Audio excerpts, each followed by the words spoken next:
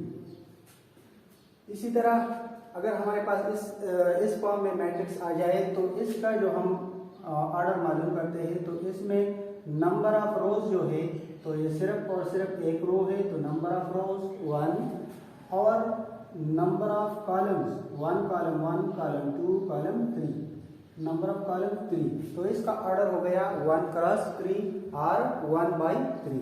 अब इस मैट्रिक्स का ऑर्डर मालूम करते हैं तो इसमें जो रोज है तो नंबर ऑफ रोज पहले हम नंबर ऑफ रोज लिखेंगे तो नंबर ऑफ रोज रो 1 रो 2 रो 3 रो 4।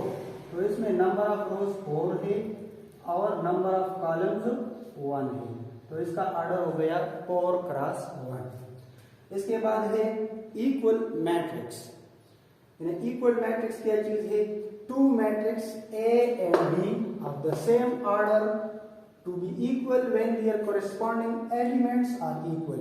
यानी दो मैट्रिक्स कब इक्वल होंगे? तो इसमें दो कंडीशन है। सबसे पहला कंडीशन इसका ऑर्डर सेम होना चाहिए। दूसरा कंडीशन ये है कि इसके करस्पॉन्डिंग एलिमेंट जो है वो सेम होने चाहिए। तो हमारे पास ये मैट्रिक्स है A और ये मैट्रिक्स है B।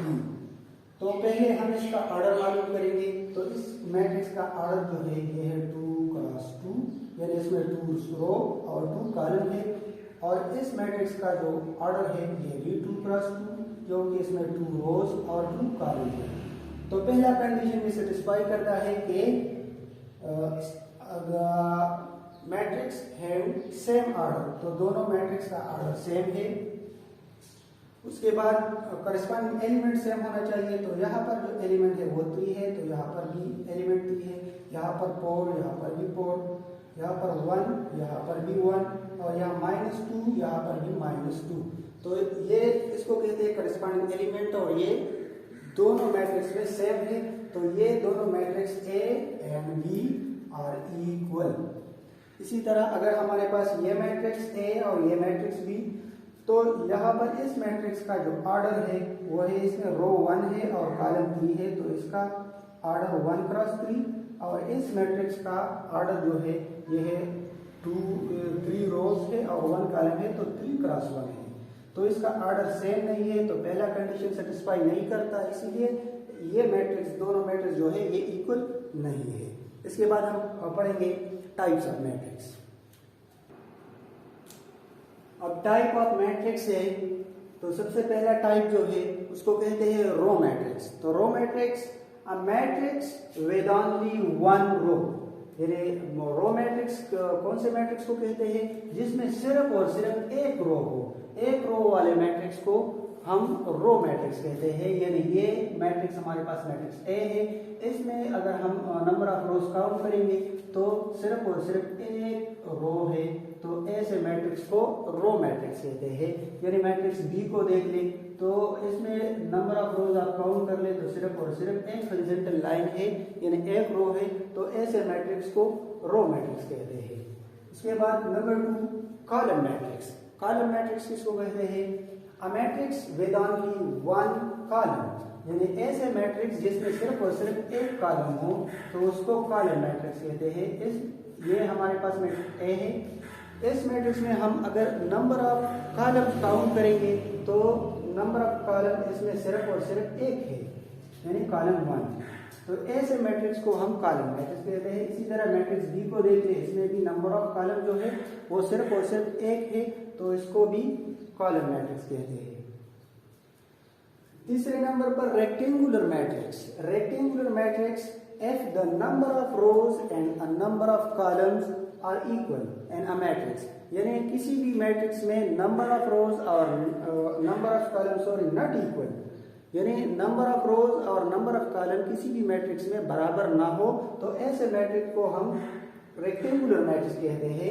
यानी नंबर ऑफ रोज को हम m से डिनोट करते हैं, नंबर ऑफ कॉलम को हम n से डिनोट करते हैं और डज नॉट इक्वल यानी दोनों आपस में बराबर ना हो तो ऐसे मैट्रिक्स को हम रेक्टेंगुलर मैट्रिक्स कहते हैं। यानी ये हमारे पास एक मैट्रिक्स है A, यानी 4 6 -1 2 3 1 ये एक मैट्रिक्स है। इसमें हम नंबर ऑफ रोज काउंट करेंगे तो नंबर ऑफ रोज इसमें